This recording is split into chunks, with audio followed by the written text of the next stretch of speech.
مریض ته لګولې کېږي هغه تھرډ کلاس میډیسن دی په کارخانو مارکیټ کې جوړېږي هماغه دوایانې هماغه فارمیسي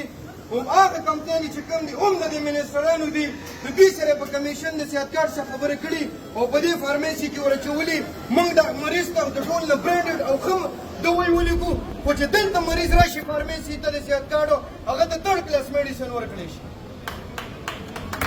ناکام حکومت ناکام حکومت کرپٹ حکومت کرپٹ حکومت کرپٹ حکومت ناکام حکومت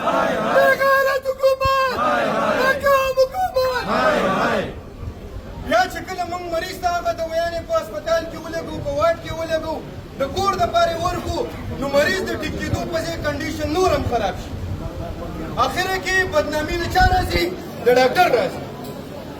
نو زه تاسو ټولو ته خواست کوم چې څونه تاسو خرابېږئ په دې سیسټم کې هغومره موږ هم خرابېږو موږ لګیا یو ستاسو دپاره آواز اوچتو په هر پلیټفارم کې خو زموږ د ډاکټرز هم ایشوز شته مسلې شته 20,000 نه زیات ډاکټر دي چې هغه سپیشلیسټ دي ویل کوالیفاید دي په ډفرنټ سپیشلیټیز کې هغې سپیشلیټي کړې جاب نشته په پیریفري کې چې څونه هاسپټلز دي ټول هسې پراته دي یو ډاکټر پکې سپیشلیسټ نشته ایموس پکې ناستې دي ساده ایم بي بي ایس یې کړی وي سپیشلیسټ پکې نشته حکومت نه موږ ډیمانډ وکړو حکومت وایي چېرې موږ سره بجټ نشته تاسو به سپیشلایزیشن کړی خپلې مزې کوئ ټایم هم ختم نو د هغې سره ډاکټر خو پرېږده ستاسو پیریفري کې ستاسو په کلي کې چې کوم هسپتالونه وي هغه ټول داسې پراته ډاکټر پکې نه چې علاج درته وکړي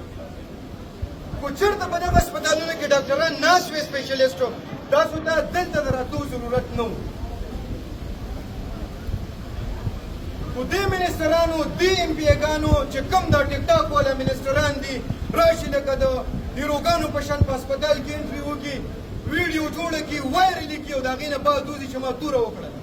توره دې ته نه وایي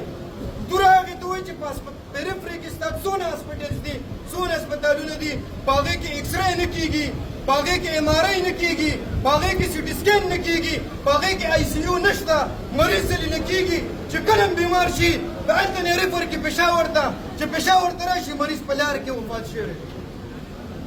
دا د څونه د شرم خبره ده موږ ټوله له په دې شرم پکار دی چې موږ داسې خلک د خپل ځان مشران کړي دي چې هغه صرف خپل جیب پیژني صرف خپلې خرچې پیژني صرف خپل مفادات پیژني نه مریض رسوي او نه ډاکټر رسوي یو ځلې بیا ټیم ډېر نه اخلم ګرمي ده تاسو ټول به تنګ شوي د هغې دپاره بښنه خو دا راټولنه صرف موږ دې لپاره کړې دا موږ په هاسټل کې هم کولی شوه دا موږ خپلو کې هم کولی شوه خو د دې سیسټم نه مې صرف خبروئ ځکه مې دلته راټول کړی چې تاسو د دې کرپټ سیسټم نه خبر شئ چې دلته روان سي دي او دلته کېږي څه صرف د دې دپاره ما تاسو ټول راټول کړی تاسو ډېره مننه تاسو خبره واورېده او انشاءالله کوشش به کوئ چې نیکسټ ځل راتلونکي حکومت چې راځي داسې کس له ووټ ورکوي چې هغه د خپل مفاد د سړک د دې خبرې نه کوي د هسپتال خبرې کوي د مریض خبره کوي د ایمرجنسي خبره کوي د سی ټي سکین د ایم آر آی د الټراساؤنډ خبره کوي